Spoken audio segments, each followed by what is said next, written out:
Buenas. Nunca sabremos exactamente cuántas personas llegaron esclavizadas de África a Venezuela. Aunque el comercio de esclavos en América estaba regulado por la corona, que otorgaba permisos a particulares o compañías mediante el sistema de asientos, también hubo mucho contrabando. También podemos contar con que muchos registros del comercio esclavista se han perdido y los precarios censos de la época colonial no incluían con precisión a la población esclava. El hecho es que no sabemos cuántos seres humanos fueron traídos forzosamente desde África a Venezuela. En su libro Contribución a la historia de las culturas negras en la Venezuela colonial, José Marcial Ramos Guedes estima que desde principios del siglo XVI hasta 1810 llegaron oficialmente unos 121.168 esclavos africanos. Todos ellos, por supuesto, seres humanos con sus cosmovisiones, costumbres, emociones y demás elementos constitutivos que chocarían con la amarga realidad de la colonia venezolana. En este episodio vamos a ver cómo vivían estas personas en la colonia. La categoría esclavo está tan rígidamente incrustada en nuestras mentes que podríamos caer en el error de pensar en estos miles y miles de individuos como si fueran una masa homogénea, sin mayor razón de ser que trabajar en un campo y recibir latigazos. Cuando los historiadores hablan de criollos, esclavos, zambos, mulatos y demás categorías, da la impresión de que hablan de monolitos, de grupos homogéneos, de masas uniformes. Pero conceptos como esos, como todos los conceptos en general, no capturan la realidad en su totalidad, no logran comunicarla por completo. Los conceptos son símbolos, son un acercamiento descriptivo y por lo tanto son una simplificación. Lo cierto es que al hablar de esclavos estamos hablando de personas que, a pesar de que vivían en un régimen de explotación brutal, seguían siendo humanos que se enamoraban, se casaban, conspiraban y hasta creaban sus propias religiones. Por segunda vez tengo el privilegio de conversar con la doctora Dora Dávila Mendoza. Ella es profesora titular de Historia en la Universidad Católica Andrés Bello y tiene muchos años trabajando el tema de los esclavos en Venezuela en sus investigaciones. Primero nos habla del desarrollo del comercio esclavista en Venezuela a muy grandes pinceladas. Luego hablamos de las diferencias entre la vida de los esclavos en las ciudades y el campo, su estatus legal, sus vidas sociales y demás temas. Antes de continuar, les recuerdo que los sábados 11 y 18 de enero estaré dando mi taller Simón Bolívar Deconstruido por Zoom. Voy a analizar la vida y sobre todo el culto a Simón Bolívar y el impacto que este culto ha tenido en la identidad y la historia de Venezuela. Todo de la mano de 3 libros: el esbozo biográfico que Piniturrieta hizo de Simón Bolívar, el culto a Bolívar de Germán Carrera Damas y la herencia de la tribu de Ana Teresa Torres. Tiene un costo de $30. Las sesiones quedarán grabadas para los participantes que no puedan estar en vivo.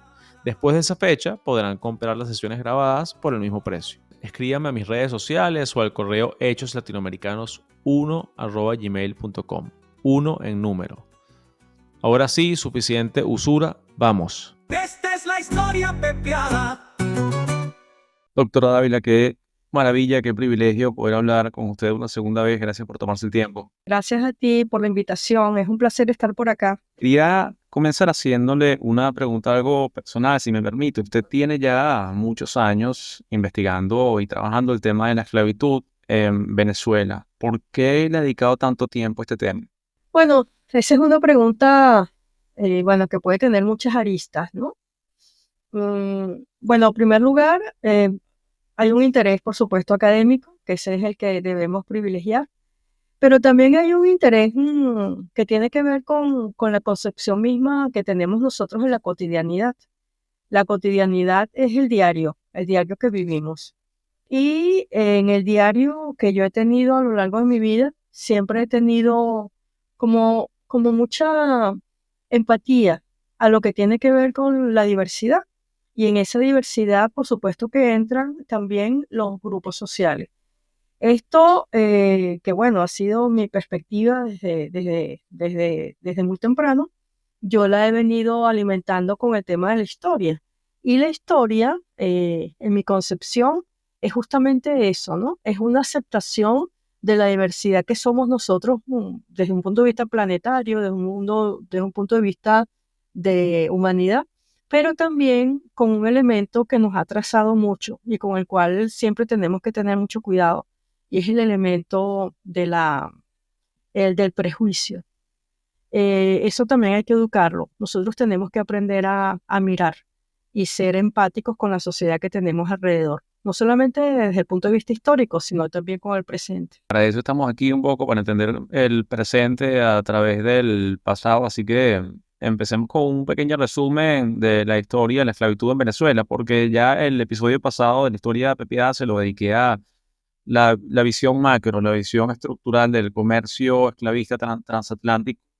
Así que no quisiera entrar tanto en detalle en ese aspecto, sino más bien desde lo micro, desde cómo vivían la esclavitud las personas esclavizadas en Venezuela. Pero sí quisiera que los oyentes que quizás no han escuchado el episodio anterior tengan una idea general de cómo fue evolucionando la esclavitud en Venezuela.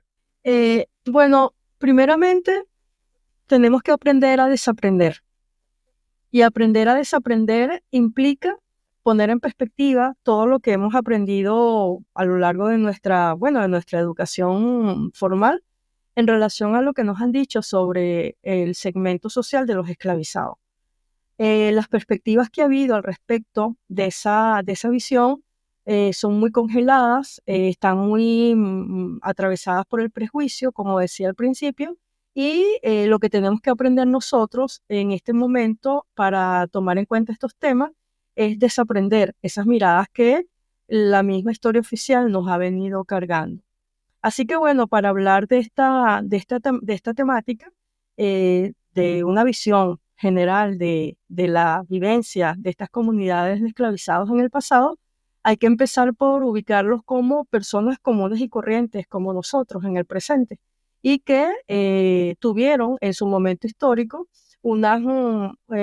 fueron, vamos a decir, protagónicos dentro de un sistema de relación con lo humano, con lo social, que estuvo muy determinado por las condiciones que teníamos nosotros como colonia. Pero eso no solamente en el mundo americano, eso también hay que verlo a nivel planetario, porque cuando hablamos de los esclavizados podemos hablar desde los tiempos más tempranos de los griegos, que también existían. Y también considerar, y esto es muy importante a la hora de generar una reflexión sobre este tema, y es que los esclavizados siempre han sido sujetos de derecho.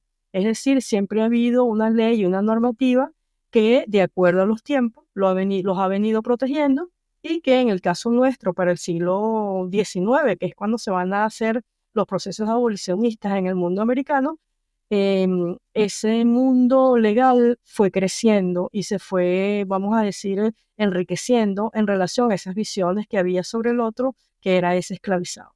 Entonces creo que eso es lo primero que tendríamos que hacer a la hora de comenzar con una visión general de lo que ha sido el trato de los esclavizados en el tiempo pasado. La pregunta que tú me hacías, la pregunta más bien, el planteamiento de cómo habían sido el trayecto de esta historia a lo largo del tiempo, tenemos que considerar que la historia como proceso ha tenido muchas aristas y los elementos que forman parte de esa historia también han venido transformándose. De manera que cuando nosotros hablemos en este espacio del mundo americano, del mundo atlántico, que hablamos del tema de los esclavizados, tenemos que tomar en consideración, en el caso nuestro, que somos parte de una herencia hispana, tenemos que tomar en consideración las condiciones que tenían ciertos sectores y cierta sociedad en la Edad Media y lo que nosotros heredamos dentro del mundo americano. Ese proceso o esas condiciones de ese proceso tienen unas características cuando hablamos de los primeros tiempos de la historia americana, pero a lo largo del siglo XVII y siglo XVIII eso va cambiando y eso también es historiable. Hay que entender los procesos vinculados a los esclavizados dentro de los cambios mismos que se están viviendo dentro de las leyes y, bueno, las leyes de Indias, que es una de las más conocidas, va a ser enfática en que el sujeto de derecho que tienen los esclavizados sea progresivamente incorporado dentro del universo de las leyes. Junto a eso, por supuesto, también había una gran cantidad de tratamientos injustos, porque era un comercio que había detrás de todo esto, pero no hay que olvidar que tenemos allí un contrapunto entre sujeto de derecho, transformaciones históricas, procesos históricos, relaciones individuales, pero también el Estado buscando las mejores condiciones para la sociedad en general. Eso lo podemos ver nosotros, como les acabo de decir, bueno, desde lo que son unas condiciones en el siglo XVI, unas en el XVII, otras en el XVIII, y también tendríamos que considerar las del siglo XIX. Es decir, que este universo del derecho ha venido cambiando en relación a lo que es el esclavizado y las condiciones de vida que tenía en el mundo americano. Y si usted tuviese que hacer un breve resumen por siglo, digamos, la esclavitud en Venezuela, visto desde la perspectiva macro, o sea, desde el número de esclavizados que llegaron, desde las tareas que realizaban, los productos que producían, valga la redundancia, con su trabajo, ¿cómo varió esto dependiendo del siglo, a partir del siglo XVI en Venezuela? En primer lugar, bueno, es una condición de mercancía, esto no lo podemos negar, así fue. Y a esa condición de mercancía hay también unas situaciones de derecho que de alguna manera generaban una protección a los esclavizados a lo largo de este periodo.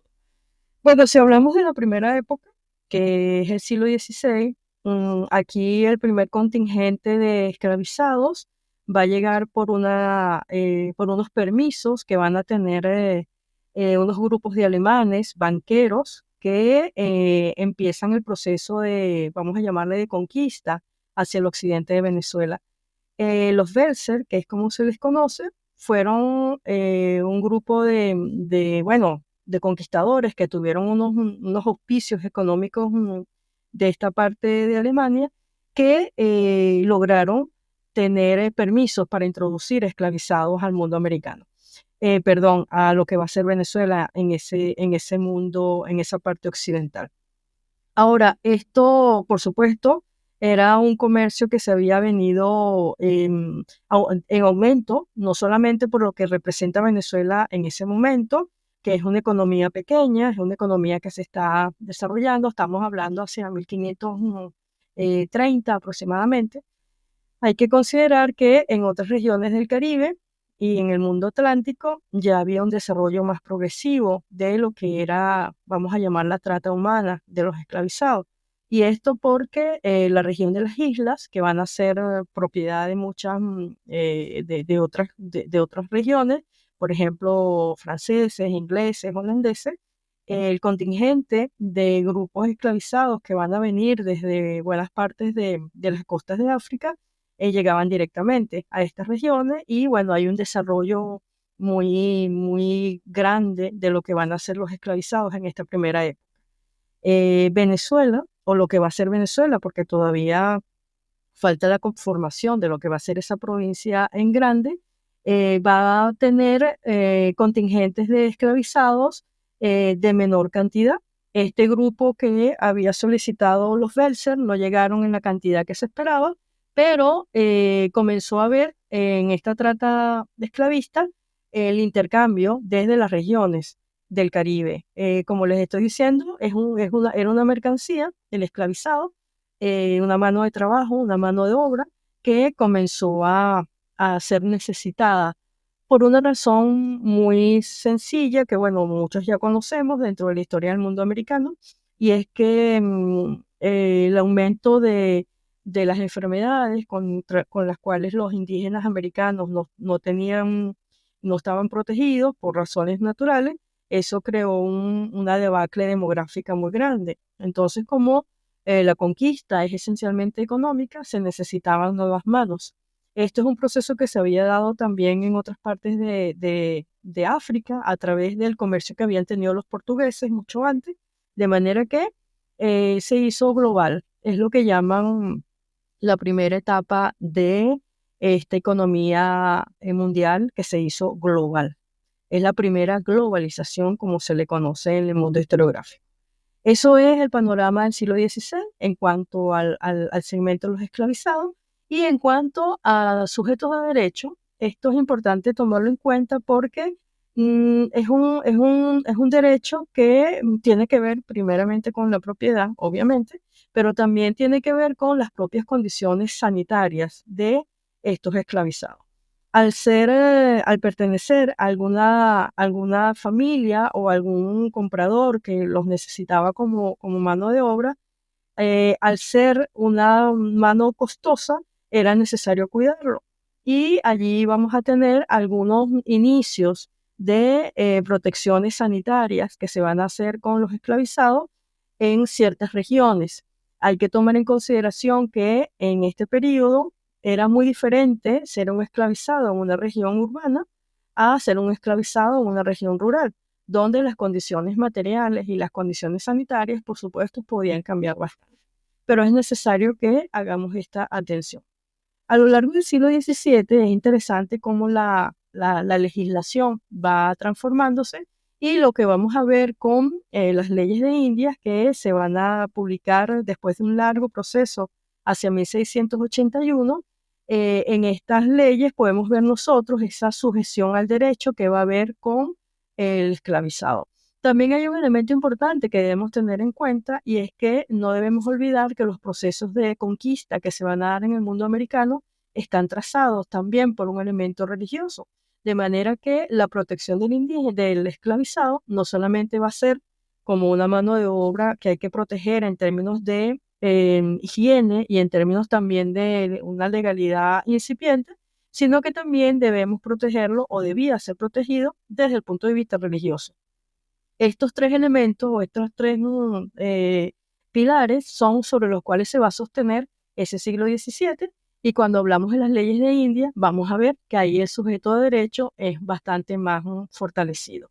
El tema del siglo XVIII es mucho más interesante porque ya vemos que lo que es la sujeción al derecho está más desarrollada. Los esclavizados tienen una vida muchísimo más activa dentro de participación social, me estoy refiriendo, y comenzamos a ver unas normativas que lo van a proteger. Ya a finales del siglo XVIII hay una ley muy importante que es la protección de los indígenas, que la corona la va a promulgar hacia 1760, 1770, que es una protección legal total al esclavizado. Este proceso de cambio que se viene dando es parte de lo que podemos ver para el siglo XVIII, que es una transformación de lo que llaman del mundo de la ilustración, en el cual ya tenemos elementos de cercanía a lo que es la ciudadanía y el sujeto de derecho del esclavizado forma parte también de este proceso. También vamos a tener un aumento bastante significativo de las compras de libertad. Era un derecho que tenía el esclavizado de comprar su libertad con su propio trabajo y también comprar la libertad de su esposa o hijos. Eso lo vamos a ver desde muy temprano, pero en el siglo XVIII va a crecer muchísimo. Y bueno, ya para el siglo XIX, en este paso largo que estamos haciendo en este recuento, ya para el siglo XIX podemos ver que la esclavitud como institución comienza a perder mucha fuerza justamente por los procesos de transformación social que se vienen dando en cuanto a lo que es la ciudadanía y esto va a ir creando fisuras entre ciertas regiones. Por ejemplo, en el mundo americano se va a mantener la esclavitud, en el caso de Cuba, que va a ser hasta muy tarde, y también para el caso de Brasil, que va a ser muy tarde. Y van a ser las dos únicas regiones en el mundo americano que van a continuar con los procesos de esclavización. Genial, volvamos un momento al siglo XVIII para ubicarnos en el tiempo más concretamente. Usted mencionó que empezaron a hacer más vida social y uno a veces podría imaginarse un esclavo únicamente en una plantación de cacao trabajando la tierra. Es un poco como lo que podría imaginar la mayoría de las personas, ¿no? ¿Qué otras situaciones sociales, más allá de la de el trabajo forzado, de qué otras situaciones sociales formaría parte un esclavo del siglo XVIII, en términos generales, y variando según el entorno urbano o rural? Sí, es importante hacer esa distinción entre lo que es el mundo urbano y el mundo rural. Una comparación que podemos hacer nosotros ahorita en el tiempo presente es que es diferente vivir en una gran ciudad o vivir en un pequeño poblado. Allí las condiciones, aunque podamos tener los servicios que puedan ser más o menos iguales, sabemos que hay una gran diferencia, que puede ser, por ejemplo, en transporte, algunos otros servicios, el tipo de escuela o la misma comunicación. Bueno, sobre esta base debemos también imaginar, por ejemplo, ese siglo XVIII. Era diferente vivir en una ciudad, bien fuera La Habana o fuera la Ciudad de México, fuera Buenos Aires o fuera Caracas, a vivir en una región lejana o en un poblado. Ahí las condiciones materiales de un esclavizado eran diferentes. Sin embargo, en términos institucionales funcionaba lo mismo, porque estaban los centros de atención, no solamente religiosos, sino también económicos y políticos, que regían tanto lo que era la ciudad como lo que eran regiones lejanas. En ese sentido, lo que tenemos que considerar era pues las condiciones laborales. Cuando hablamos de un esclavizado que trabaja en una región, en una zona rural, generalmente estaba dedicado a las actividades agrícolas. Muchos de ellos, y esto es un tema apasionante, lo que tiene que ver con el mantenimiento de las matas de cacao en las haciendas donde se producía el cacao. El cacao es un producto, todavía lo sigue siendo, que requiere un tratamiento mínimo en tanto a lo que es el cuidado de las matas. Pero en su momento, cuando se hablaba, por ejemplo, de las haciendas de cacao, podían tener, por ejemplo, 1000 matas. Y para 1000 matas se requería la atención de en 2 o 3 esclavizados. Esto, las condiciones en las cuales se vivía en una plantación están trazadas por este tipo de relación económica que les estoy mencionando. Pero también sucedían unos fenómenos sociales interesantes, como por ejemplo, algunas libertades que tenían los esclavizados para ellos tener sus propias producciones o sus propias tierras para la cosecha de consumo interno. Es lo que se llama comúnmente en la historiografía venezolana como el conuco. En las plantaciones de cacao, a los esclavizados se les permitía tener esto para su propio consumo, pero también sucedió bastante que con algunos permisos del propio dueño, el esclavizado podía tener sus propias matas de cacao. Esto genera una relación diferente con el esclavo, o perdón, con el dueño de la tierra, que es también el dueño de esa mano de obra, porque había una suerte de negociación que se establecía entre uno y otro. En los materiales, en la documentación podemos nosotros conseguir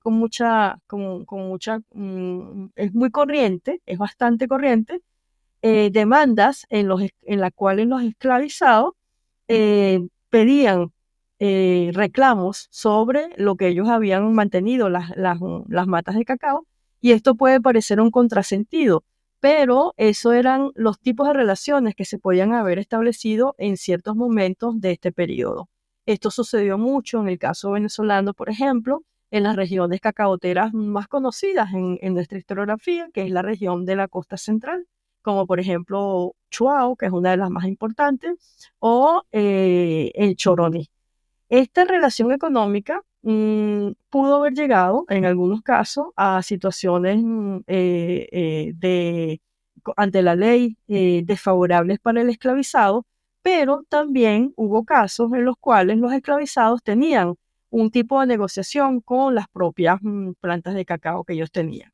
Ahora, esto generaba unos tipos de relación un poco desiguales que después vamos a ver cómo se van alineando, y es que el cacao, que es un producto principal para el mundo americano, en el caso venezolano con mucha fuerza, el cacao tenía una circulación que se basaba predominantemente en el tema del contrabando. Es decir, era un producto que tenía tanta demanda y era tan atraído en el mundo del comercio que era mejor eh, comercializarlo desde el contrabando que comercializarlo por los canales regulares. Eso sucedía mucho y fueron una de las principales contradicciones que existieron entre los esclavizados que tenían su pequeña tierra donde producían con algunas matas de cacao y lo que era la producción de los dueños de las haciendas. Esto es una de las contradicciones económicas que podemos ver nosotros, pero que también nos permiten observar desde una ventana los diferentes tipos de negociación que pudo haber habido entre estos Mm. distintos sectores. Volviendo un momento a la plantación de cacao y el conuco, ¿sería entonces correcto imaginar que con frecuencia los esclavizados vivían en una estructura simple al lado de su conuco y al lado de la plantación de cacao? Esa era una situación que se daba con normalidad. Sí, en términos de ubicación geográfica, la plantación de cacao puede haber tenido 2.000, 3.000, 4.000, 5.000 matas de cacao y para eso estarían destinados 3, 4 o 5 esclavos Mm. aproximadamente. Ahora, ¿cuál era la idea y cómo funcionaba generalmente? Que cerca de la hacienda principal, de donde fungía pues el poder central de los dueños o los dueños de estas haciendas, se construían o estaban las habitaciones de los esclavizados. Y esas habitaciones o esos lugares donde vivían los esclavizados, había una convivencia familiar con sus hijos y con las personas que tenían. Y eso, en términos demográficos, constituía un grupo familiar. Nosotros en el caso venezolano todavía no tenemos, estamos trabajando en eso, una organización demográfica que nos permita saber cuántos éramos.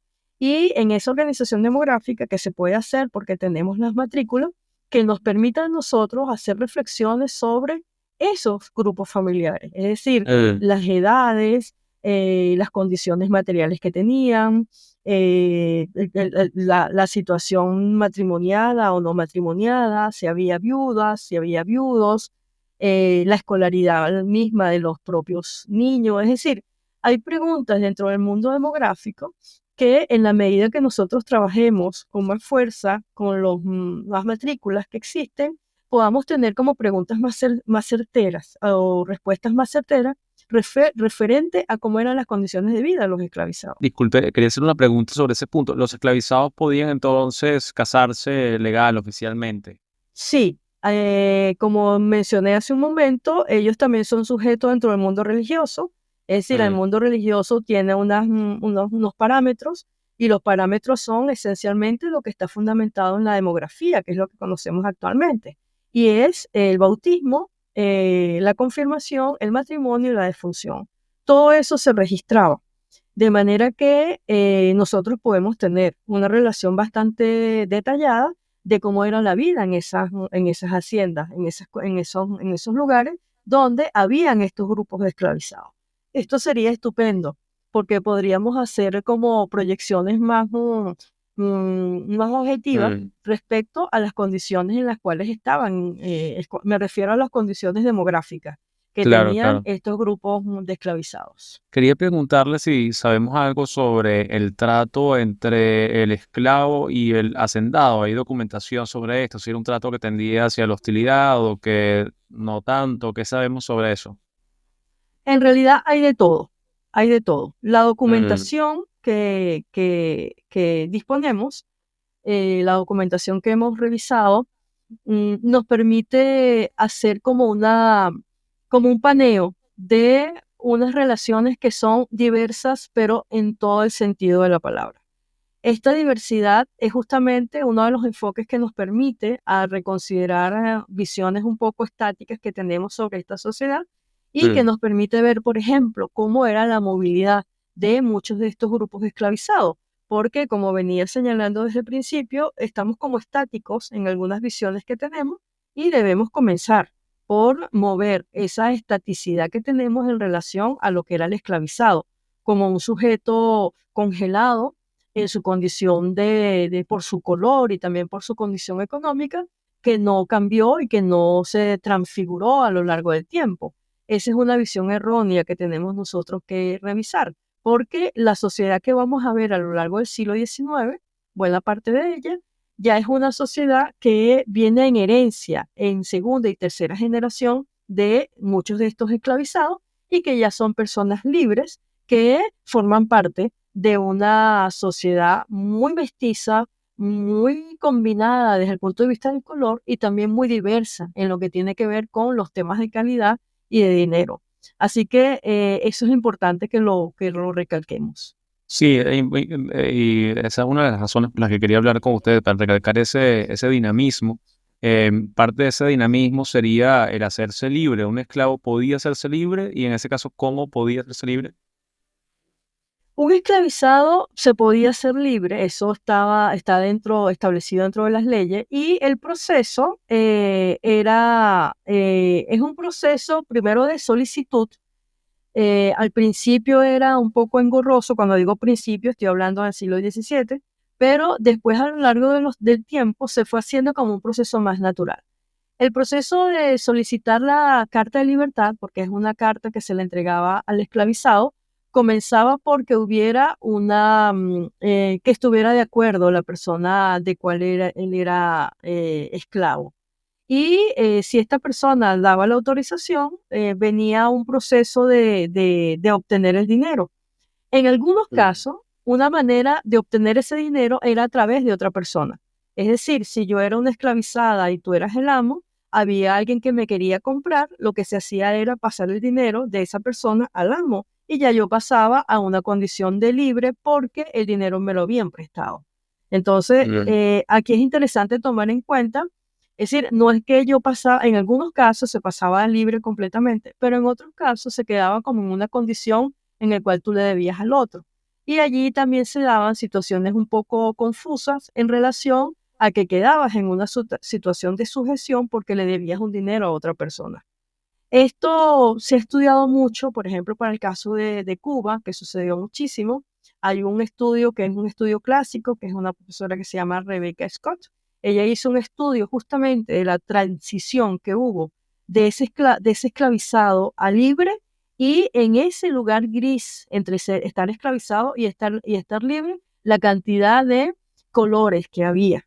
Eso es justamente la historia y eso es lo que nosotros debemos estudiar. Es decir, cómo un proceso va transformándose a lo largo del tiempo y cómo con el estudio de casos particulares podemos ver la movilidad que se genera en muchos de estos sectores.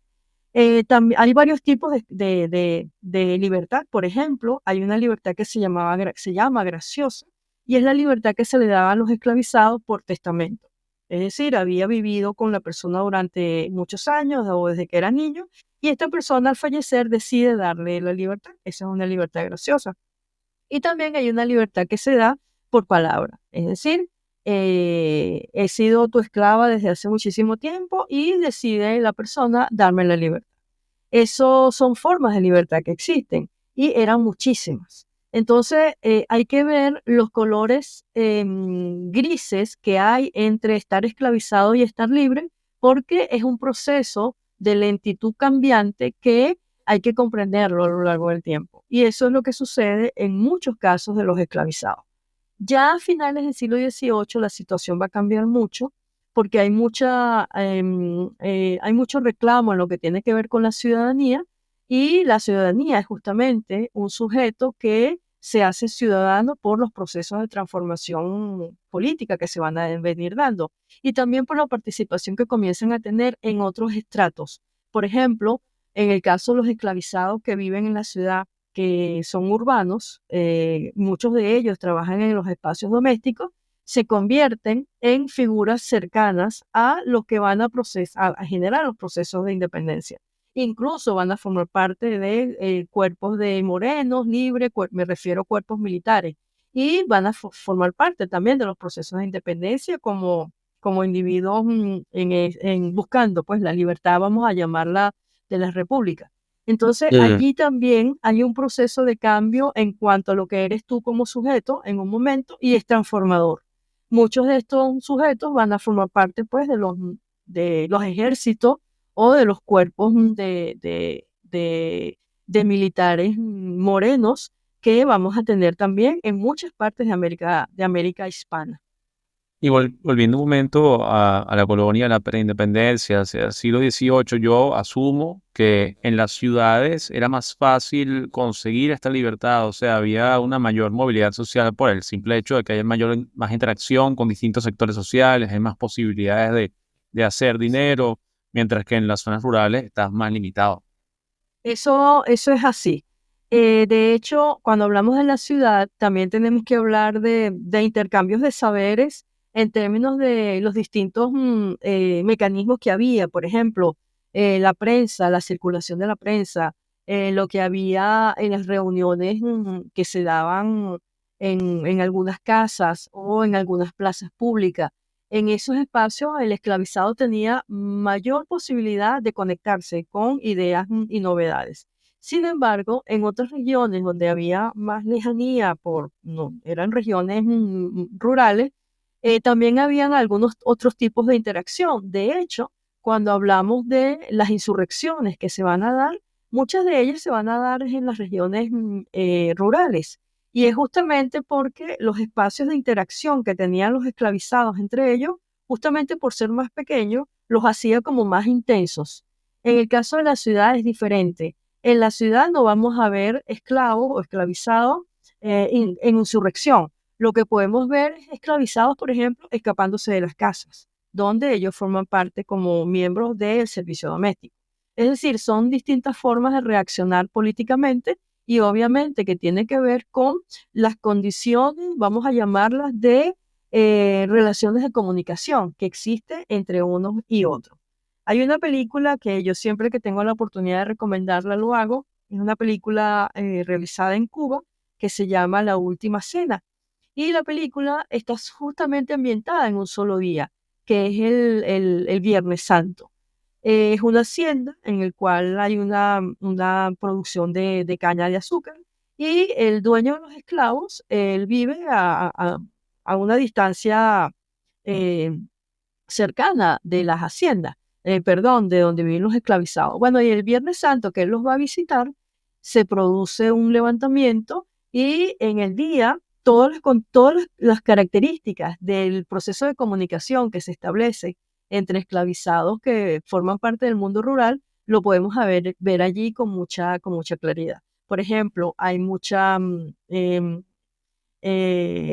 cuchicheo, mucho secreto, secretos guardados. Hay en esa película también podemos ver muchas acciones de, mm, eh, de actitudes falsas. Podemos ver también el que hace de criminal o el que hace de que se olvida de su papel de leal al amo y termina apoyando a los esclavizados. Entonces, esa película yo siempre la recomiendo porque podemos ver allí actitudes de personas. Es decir, ahí no estamos viendo esclavizados luchando por una condición ni por un color. Ahí lo que estamos viendo son personas buscando formas para mejorar una condición de vida y la manera que encuentran es a través de esta rebelión. Pero lo que tenemos allí es un sistema de comunicación efectivo que logra que se genere una revuelta. Y esto lo podemos ver también aquí en el caso de Coro, cuando se da la revuelta en 1750, o la revuelta de Panaquire, o la que se da en Yaracuy. Yo creo que esa revuelta hay que mirarla justamente como la capacidad que tiene el individuo para generar cambios y transformaciones. Y esto, pues, independientemente de los colores o que sean esclavizados, sino es lo que hacemos los individuos siempre, ¿no? Una posibilidad de cambio cuando vemos que nuestras condiciones de vida no son de la mejor manera. Yo insisto en esta mirada porque, como les acabo de decir, tenemos que un poco dejar de desaprender lo que aprendimos y es mirar a esta sociedad como una sociedad estática. Y al contrario, hay que verla como un proceso constantemente de cambio y en este sentido, la comunicación es fundamental, las comunicaciones que generaron. Una comunicación que me imagino que tendría el obstáculo de que no estamos hablando de un monolito, los esclavos, sino estamos hablando de seres humanos que vienen de diferentes países o regiones de África que no hablan el mismo idioma, por lo menos no lo hablaban en el siglo XVII y que aún así logran compaginarse, sincronizarse en revueltas o en, bueno, esto lo que fueron los cumbes o las rochelas, que no lo hemos mencionado, que eran, y me gustaría que lo mencionase por lo menos brevemente, que eran estos espacios en los que convivían esclavos que se escapaban de los hacendados, ¿no? Sí, en la cumbre o la rochela es un espacio, vamos a llamarlo independiente, donde el esclavizado eh, quería ser lo que quería ser, es decir, quería ser una persona libre con unas condiciones laborales y de convivencia que fueran de su propia mano, no dependiendo de otro. En algunos estudios recientes se han estudiado muchas de estas cumbres y de estas rochelas que se dieron en toda Hispanoamérica y lo que se está planteando, y esto me parece muy, muy enriquecedor para nuestras visiones, y es que la cumbre o la rochela no es un sitio en el cual estamos de espaldas a la ley, sino que la cumbre es un sitio en el cual también se establecen negociaciones con los poderes del Estado. Esto, bueno, todavía es un planteamiento que creo que es interesante buscarle la vuelta, y es porque nos permite ver la cumbre como un sitio también de comunicación con el ente central. ¿Cuál es el ente central? Que es la hacienda o que es la ciudad. Y la cumbre necesita también establecer niveles de comunicación y también niveles de intercambio, porque hay que considerar que muchísimos de estos esclavizados que ahora están en procesos de independizarse, ellos también tienen aptitudes que muchas personas no tienen. Y es que, por ejemplo, saben trabajar la tierra. Y en algunos casos las cumbres se van a convertir en espacios que van a surtir con una economía media las regiones donde ellos han escapado. Esto es muy interesante porque nos ayuda a nosotros a romper la mente que tenemos, es decir, ver la cumbre como un sitio alejado de unas personas que están completamente de espaldas a la ley.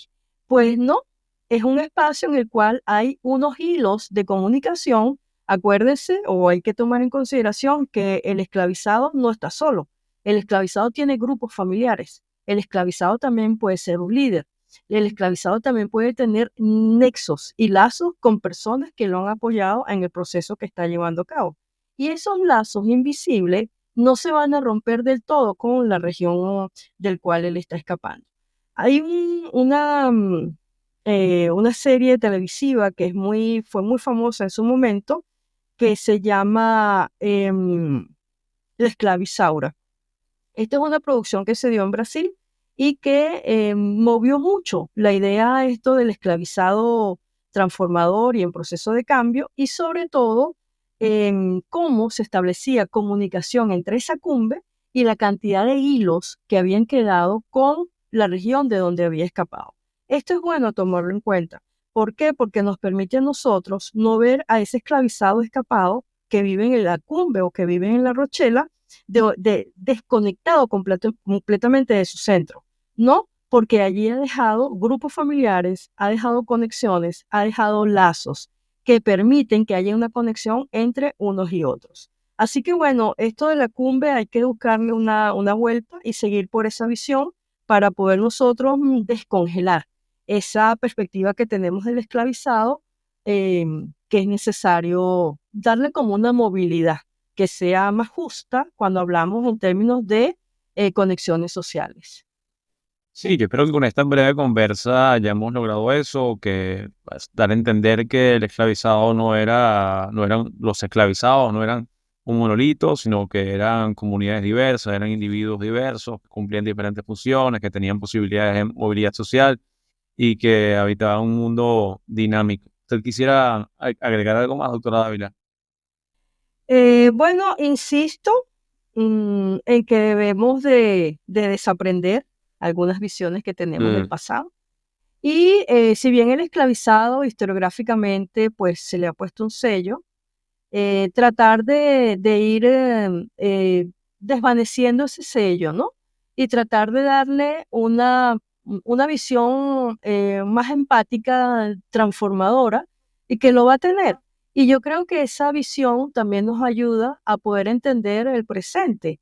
En este momento donde vivimos a nivel planetario, también tantas movilidades y tanta migración que se está dando en todos los ámbitos y en todos los sectores y en todos los lugares, también nos ayuda un poco a ver las razones que tiene ese otro para actuar de la manera que actúa.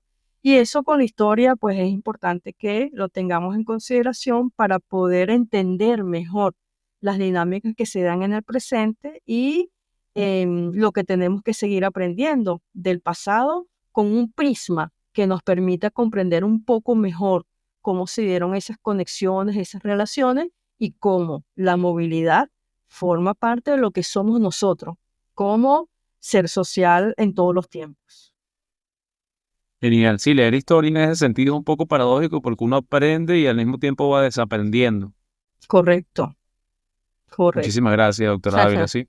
Bueno, gracias a ti y me contenta mucho este tipo de conversaciones porque es justamente lo que queremos, ¿no? Hacer que sea un poco más diversa, que se incorporen más audiencias. Esto no es solamente un asunto académico, también es un asunto que corresponde a la cotidianidad en lo que tenemos nosotros con la relación con el otro. Y eso nos hace más empáticos como seres humanos. Así que bueno, celebro este tipo de de actividades que lleves a cabo y bueno, mis felicitaciones por eso. Mil gracias, doctora Ávila. Un placer, un abrazo. Bueno, hasta luego, gracias a ti.